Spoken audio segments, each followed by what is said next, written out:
hindi subukan na makakuha ng kamay niya. Magagamit pa rin yung kapangyarihan. Kaya dapat hindi siya mapunta sa masamang nilalang. Si Almiro. Bumalik na kasi siya sa lupa para hanapin si Lara. Kailangan natin silang abutan. Basta ang mahalaga, masundan natin sila at malaman natin kung saan sila nakatira. Kailangan ko na umalis. Ayokong isipin mo na hindi ka mahalaga sa akin. Kung alam mo lang kung gaano mo nakapasaya ang buhay ko. Nanaginip ako, Anexi. Naagaw na daw sa akin si Lara. Naagaw siya sa akin ni Nikolai. Iyayain ko na siya magpakasal. Would you marry me?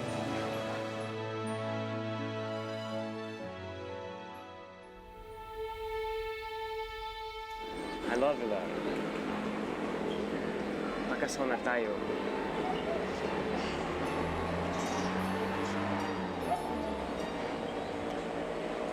I'm sorry, Nikolai. Pero, hindi ko pa masasagot to ngayon. I cannot. What's wrong, Lara? Masyadong mabilis ang mga pangyayari, Nikolai. Can't you love me? Nikolai, hindi naman sa ganun. Then marry me.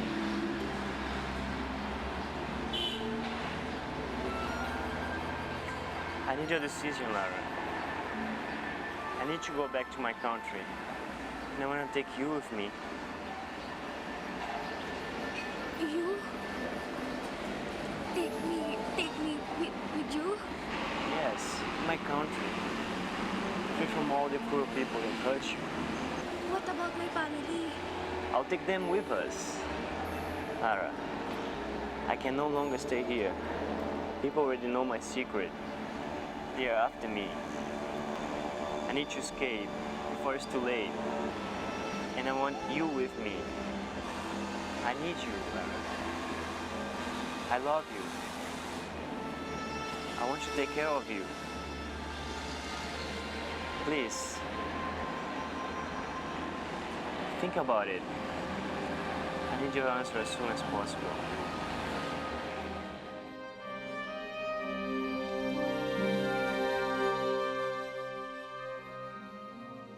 Balitang-balita ho yung nangyari kagabi sa party. Nakita daw ho ng lahat ng tao yung pagpapalitan yun ni Nikolai. Werewolf po siya. Hindi ba mabait naman si Prinsipe Nikolai? Oo nga, pero hindi mo maintindihan ng lahat ng tao yun eh. Ako, nasaan na kaya si Nikolai tsaka si Lara? Matagal mo na bang alam na nagbabago ng anyo si Nikolai? Ngayon lang din, Miss Lara. Dahil sa kabaitan ni Sir Nicolay, natanggap ko na rin siya. Parang kayo. Pero mukha lang naman yung nagbabago kay Sir Nicolay. Ang ugali, ganun pa rin. Abuting tao si Sir Nicolay. Oo, alam ko yun. Yun nga lang, parang may sakit siya na basta-basta na nagbabago na kanya pag sinusumpong. Pero yun lang naman yan. Kawawa naman si Nikolai. Bakit kailangang maranasan na yung ganitong paghihirap? Kaya nga kailangan niya yung mga taong katulad natin, Miss Lara. Tayo na, nakakaunawa sa kalagayan niya. Paano na lang pag nawala kayo sa buhay niya? Kawawa naman siya. Lalo na marami na nakakalam ng sikreto ni Sir Nicolai.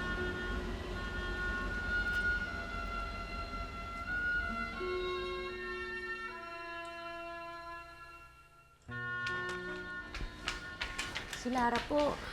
Lara! Ay! Salamat naman walang nangyaring masama sa'yo. Oo nga, ate. Alalang-alala kami sa'yo. Ako, Lara, tignan mo yung balita, oh. Asan na si Nikolai? Nasa rest house si Nikolai ngayon. Pansamantalang nagpapahinga at nagtatago roon.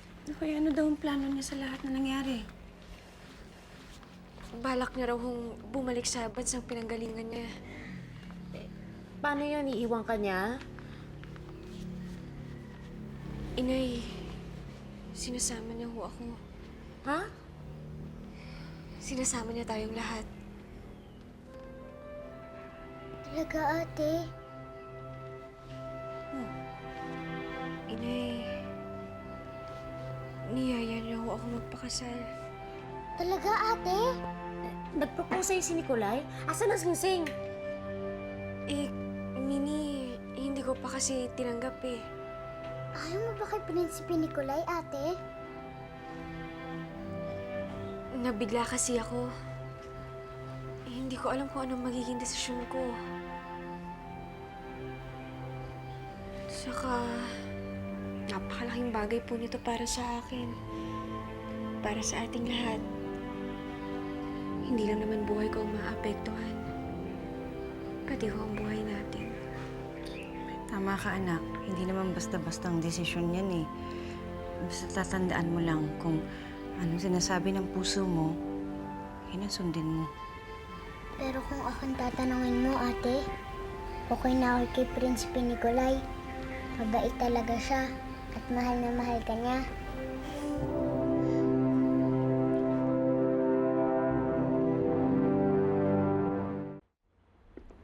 Malalim na naman ang iniisip mo, Adorno. Mapayapa na ang Paladino. Maayos na ang buong kaharian. Pero nag-aalala pa rin ako sa iyong mga anak. Nasaan na kaya si Almiro? Nahanap na kaya ni Almiro si Lara? Pero bakit hanggang ngayon wala pa rin tayong balita sa kanya? Malamang hindi pa niya nakikita ito. At si Javino? Wala pa rin akong balita sa mga diwaning inutusan ko para hanapin siya sa mundo ng mga tao. Naniniwala ako na nasa mabuting kalagayan si Javino. At alam ko, babalik din siya dito. Oras na malaman niya ang daan, pabalik dito sa Paladino.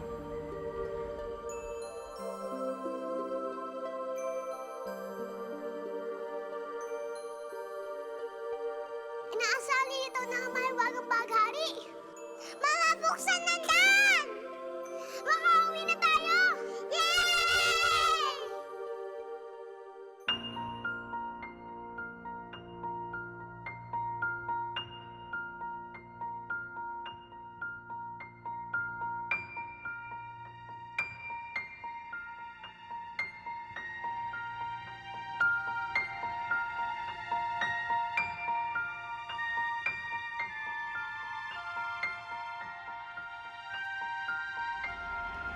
Ayoko maging malungkot ka.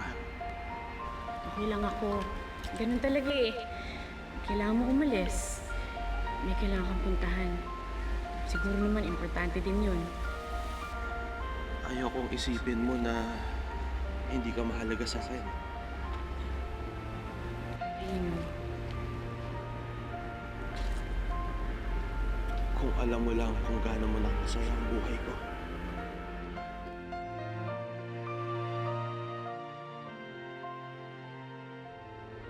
Naaalala mo na naman si Javino, no? Mukhang nahulog na talaga ako para sa kanya. Oh, ba't ka malungkot? Mukha rin namang gusto ka ni Javino.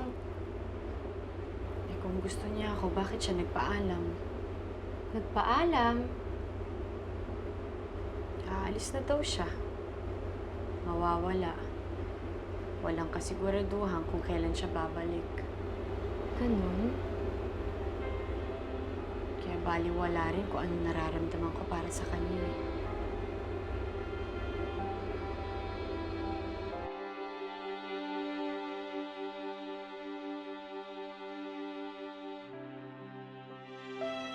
Nasaan ka na, Lara? Mahal na mahal kita.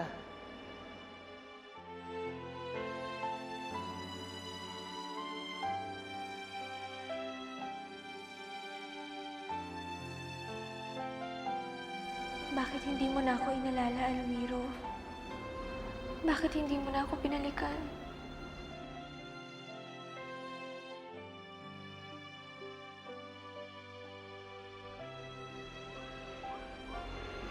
Lara?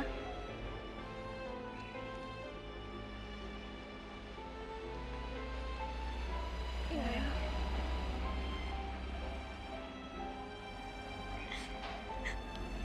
Inay, mahal ko pa rin po si Almiro. Naiintindihan kita. Hindi naman ganun kadali na kalimutan mo ang lahat ng nararamdaman mo para sa kanya eh. Pero Inay, kailangan ko pa rin pong isipin ang sarili ko. Ang kinabukasan ko. At ang buhay ko po. Kailangan mo rin mahalin ang sarili mo, anak. Mahalaga rin ang pagkatao mo. Ang sarili mong kaligayahan. Inay, Mahal ka ni Nicolay. Walang duda doon, anak. Ilang beses na ba niya ibinuwis ang buhay niya para sa'yo? Kahit kailan, hindi ka niya iniwan. Pero ang tanong ko, anak, handa mo ba siyang mahalin? Inay, hindi po mahirap mahalin si Nicolay. Pero pagiging kakaiba niya, handa mo bang tanggapin, yakapin?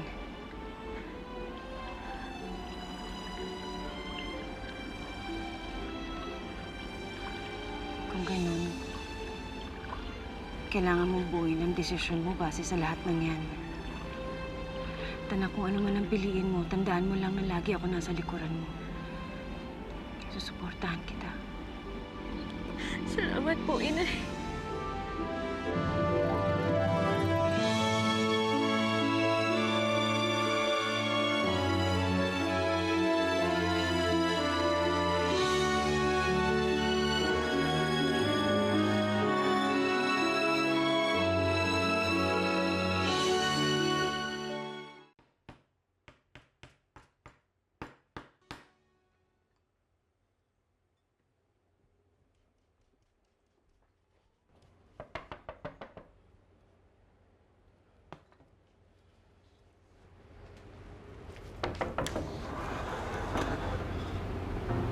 Havino?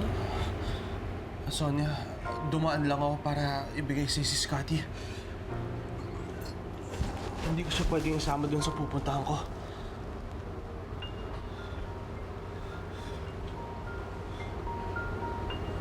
Oh. Ba't naman naging malungkot ka?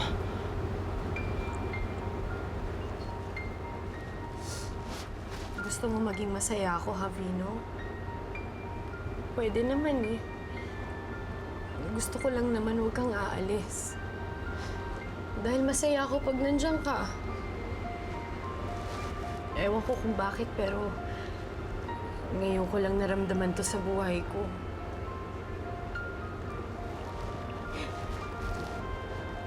Havino, dumating ka, may mga bagay na nangyayaring hindi ko mapaliwanag. Kaya gusto kitang makita. Gusto kitang makasama araw-araw. Gusto kitang maging bahagi na ng buhay ko. Sonia, huwag. Bakit hindi, Havino? Ano ba talagang problema? Ayaw mo ba sa akin? Hindi naman sa ganun. Kung hindi, ano? Anong dahilan?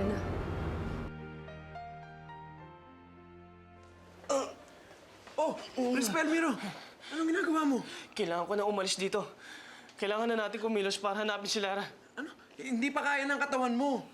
Wala akong pakialam, Nexie. Habang nagtatagal ako sa lugar na to, mas nararamdaman ko mas lumalayo sa akin si Lara. Kaya hindi na ako makakapaghintay pa. Halika na. Tara na. Oh, teka.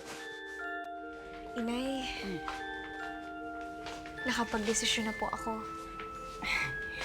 Kung ano man yan, basta ang importante, masaya ka. Salamat po. Lara, good luck. Henry, halika na. Yes, ma'am. Inay, alis na ho kami. Sige. Hinihintay na po ni Nicolay ang desisyon ko. Wow. Ingat ka. Ingat. Sige po.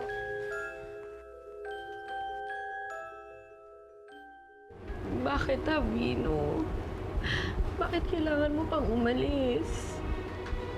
May asawa ka na ba? May pamilya ka bang kailangan mong balikan? Baka naman may sakit ka. May taning na ba ang buhay mo? Kaya ngayon pa lang umiiwas ka na. Eh, kung hindi yun, ano? Anong dahilan, Havino? Bigyan mo naman ako ng sagot. Gusto ko lang naman maging maliwanag sa akin kung bakit bigla ka na lang aalis. Kung bakit mo ko iiwan. Kung pwede ko lang sabihin sa iyo ang totoo, Sonia. Eh di sabihin mo, makikinig ako sa'yo. Pero hindi mo rin maiintindihan. Hindi ako nakapagtapos ng kolehiyo.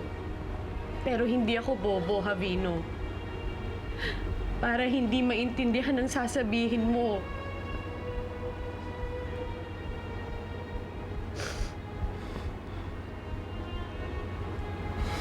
Sonia, I'm sorry. Sorry? So, gano'n na lang. Sorry? Sorry na nga talaga sa akin. Sorry dahil masasayang lang ang pagkakaibigan na to. Sorry dahil nag-uumpisa pa lang tayo pero kailangan nang tapusin. Kaya sorry. Isang malaking sorry sa akin.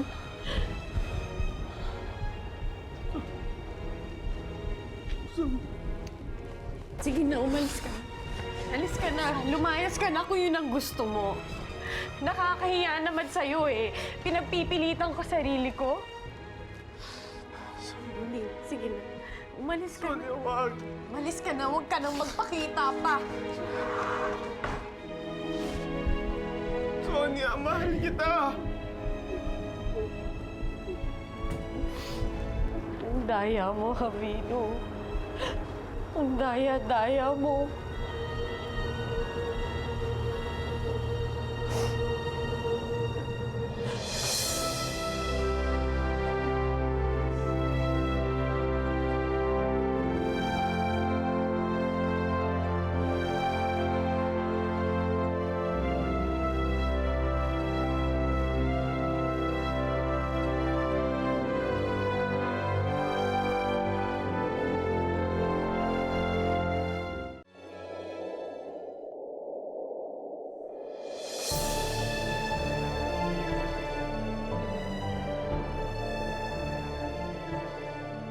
Malapit na tayo sa Lola ng Pagkari! Makakabalik na tayo sa Paladino! Yay! Paalam, Sonia.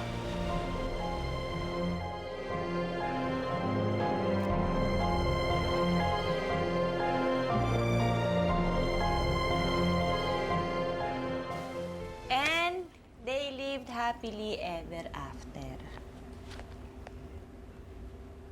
Oh. Nak, bakit parang ang lalim naman na iniisip mo? Naalala ko lang po si Ate Lara, Nay. Bakit po kaya hindi pa niya sinasabi sa atin ang desisyon niya? Kung tatanggapin niya ang alok na kasal ni Kuya Nicolay o hindi. Baka kasi hanggang ngayon, nag-iisip pa rin ang Ate Lara mo. Tinitimbang kung anong nararapat gawin.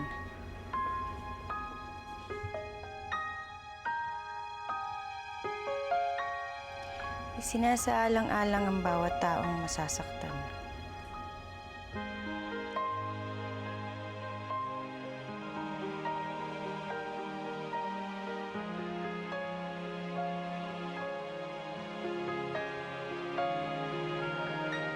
Tinatanong ang sarili kung dapat bang ipagpalit ang kahapon sa bukas na naghihintay.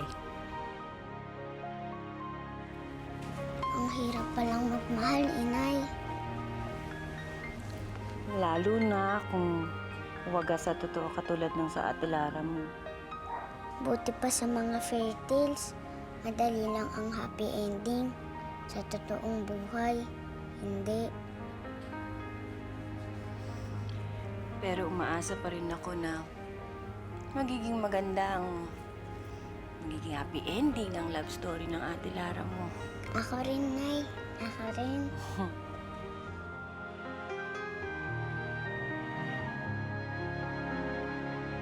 Si Belmiro, ano bang plano mo? paano natin hahanapin si Lara?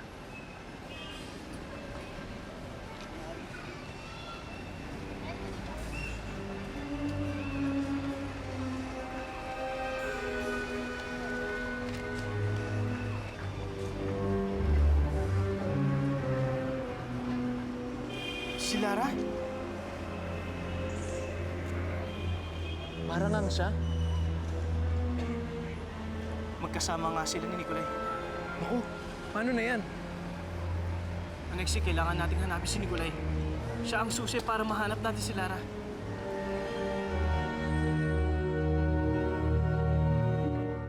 Anong gagawin natin yan? Saan naman natin hahagilapin yan si Nicolay? Alexi, gamitin mo ang kapangyarihan mo. Gaya ng ginamit mo doon sa Bulaklak. Naku, naisip yan, Miro. Hindi ko na kayang ulitin yung magic ko na yan eh. Hindi na kaya ng powers ko. Kailangan ko mag-recharge. Gaano naman katagal to? Mga 1 week. 1 linggo? Anex, hindi na ako makakapaghintay pa ng ganong katagal. Baka hindi ko na mabawi si Lara pa nagkaganon.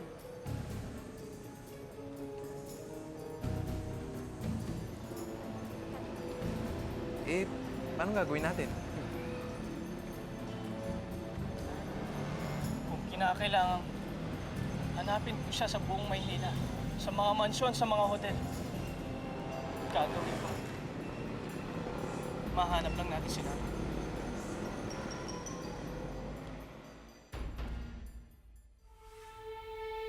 Mahal na mahal ko siya.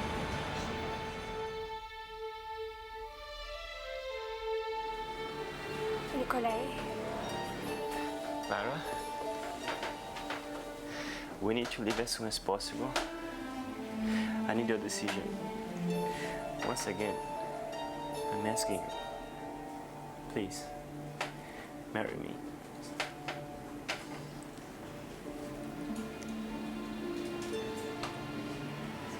yes, Nicolay. I will marry you. Thanks for choosing me.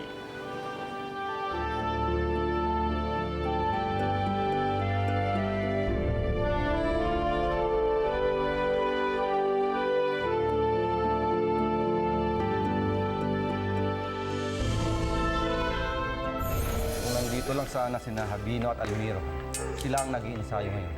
Magaling ang mandirigmang yan. Sino siya? Pakilala mo ang iyong sarili. Saraya? Mahal na hari, nagbalik na po ang inyong anak, si Avino. Javino? Nakahanda tayo para sa kasal ko. Hindi ko alam bakit ganito ang nararamdaman ko. Si Almira pa rin ang iniisip ko. Scotty! Scotty! Salamat.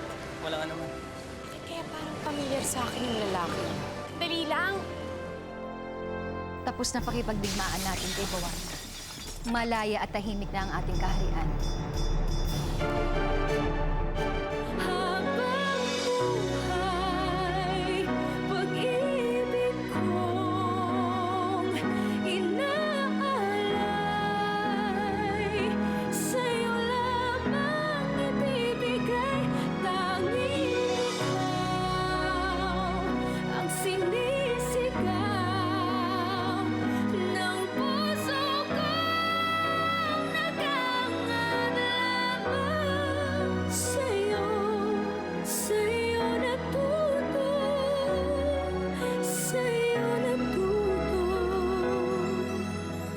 Sa kabila ng lahat, minahal mo ako.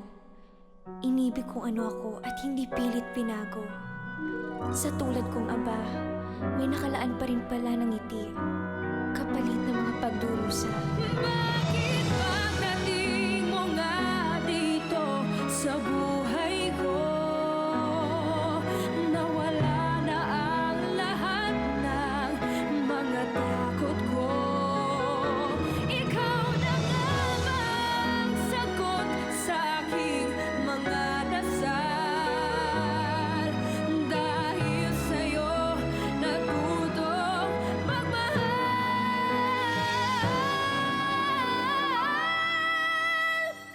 Dahil sa'yo natutong magmahal.